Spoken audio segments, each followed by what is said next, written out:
Fantastic Mr. Fox by Roald Dahl. The tents surrounded Mr. Fox's hole, and the three farmers sat outside their tents eating supper.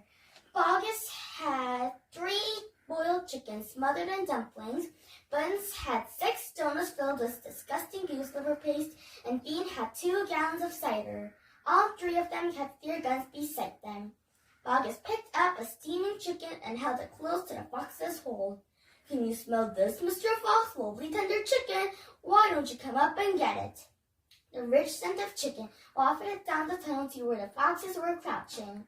"Oh, Dad, couldn't we just sneak up and snatch it out of his hand?" "Don't you dare. That's just what they want you to do."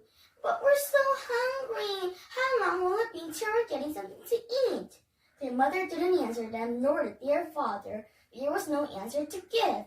As darkness fell, Buns and Beans switched on the powerful headlamps of 2 tractors and shone them onto the hole. "Now we'll take a turn to keep watch. 1 watches while 2 sleep, and so on all through the night." "But what if the fox digs a hole right through the hill and comes out on the other side?" "You didn't think of that one, did you?" "Of course I did." "Go on then, tell us the answer." Bean picked something small and black out of his ear and flicked it away. "How many men have you got working on your farm?" 35. "I've got 36. And I've got 37. That makes 108 men altogether. We must order them to surround the hill. Each man will have a gun and a flashlight. There will be no escape then for Mr. Fox."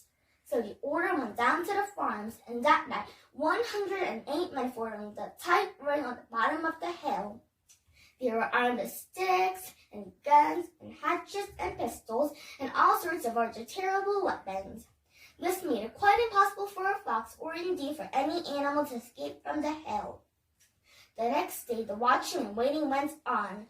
Bogus, Buns, and Beans sat upon small stools staring at the fox's hole. They didn't talk much, they just sat there with their guns on their laps.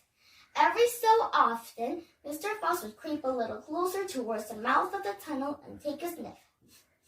Then he would come back and say, "They're still there." "Are you quite sure?" "Positive. I can smell that man being a mile away. He stinks."